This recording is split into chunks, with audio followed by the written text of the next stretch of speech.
உதுஹியாவின் சிறப்புகளை கூற முடியுமா? ஹஜ்ஜு பெருநாள் அன்னைக்கு நம்ம உதுஹியா கொடுப்பதால் எண்ணற்ற நன்மைகளும் சிறப்புகளும் நமக்கு கிடைக்குது. அது எவ்வளோ பெரிய முக்கியமான வணக்கம் அப்படிங்கிறதுக்கு இறைவன் சொல்லி தந்த ஒரு வசனத்திலேயே நம்ம புரிஞ்சு கொள்ளலாம்.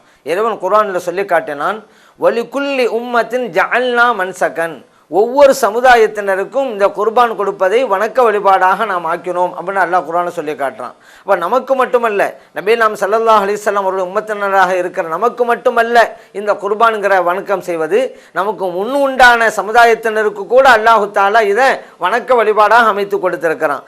எல்லா சமுதாயத்தினரும் இதை தொடர்ந்து செய்து வந்திருக்கிறார்கள் அப்படிங்கிறத புரியும் பொழுது இது எவ்வளவு ஒரு முக்கியமான வணக்கம் என்பதை நாம் தெரிந்து கொள்கிறோம். அதுக்கு அடுத்து நபிகள் நாயகம் ஸல்லல்லாஹு அலைஹி வஸல்லம் அவங்க சொல்லி தந்தாங்க, ஹஜ்ஜு பெருநாளில் நாம் செய்கிற வணக்க வழிபாடுகளில் இறைவனுக்கு மிகவும் பிரியத்திற்குரிய, மிகவும் இறைவனுக்கு நேசத்திற்குரிய ஒரு வணக்கம் இருக்கிறதென்றால் அதுதான் உதுஹியா கொடுப்பது. அது அல்லாஹ் ரொம்ப நேசிக்கிறான் அந்த அன்னைக்கு.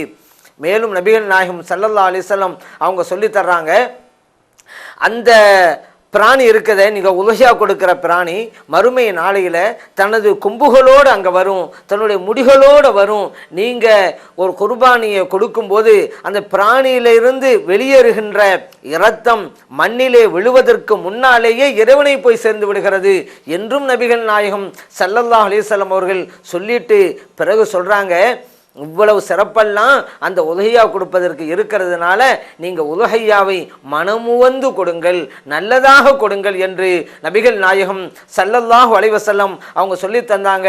இந்த ஹதீஸு திர்மிதியில் இப்னு மாஜாவில் பதிவு செய்யப்பட்டிருக்கு.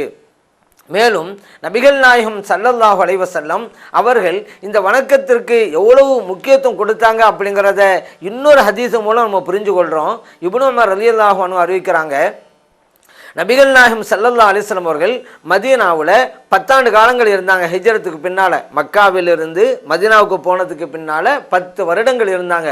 அந்த 10 வருடங்களும் உதுஹியாவை கொடுத்தார்கள். ஒரு வருடம் கூட அவர்கள் விடவில்லை என்பதை இப்னு உமர் ரலியல்லாஹு அன்ஹு அவங்க சொல்லித்தர்றாங்க. இந்த ஹதீஸு திர்மிதியிலே பதிவு செய்யப்பட்டிருக்கு.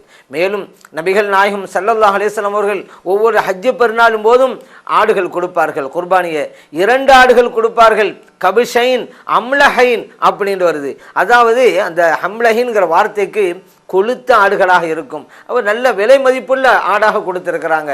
அக்ரனைன் நல்ல கொம்புள்ள ஆடாகவும் கொடுத்தார்கள். நபிகள் நாயகம் ஸல்லல்லாஹு அலைஹி வஸல்லம் அவர்கள் அறுக்கின்ற போது பிஸ்மில்லாஹி அல்லாஹு அக்பர் என்று சொல்லி அறுப்பார்கள்.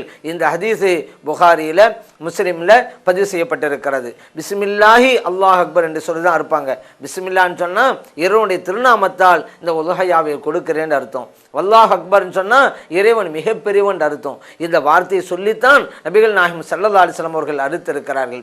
அதனால் உதுஹியா கொடுப்பது என்பது ஹஜ்ஜு பெருநாளிலே நாம் செய்கின்ற வணக்க வழிபாடுகளிலெல்லாம் முதலிடத்தை பெறக்கூடியதாக, இறைவனுக்கு மிகவும் பிரியத்துக்குரியதாக அமைந்திருக்கிறது. ஆகவே அந்த வணக்கத்தை நாம் எல்லோரும் செய்வதற்கு முயற்சி செய்ய வேண்டும். அல்லாஹு தஆலா அந்த வாய்ப்பை நமது அனைவருக்கும் தந்தருள்வானாக.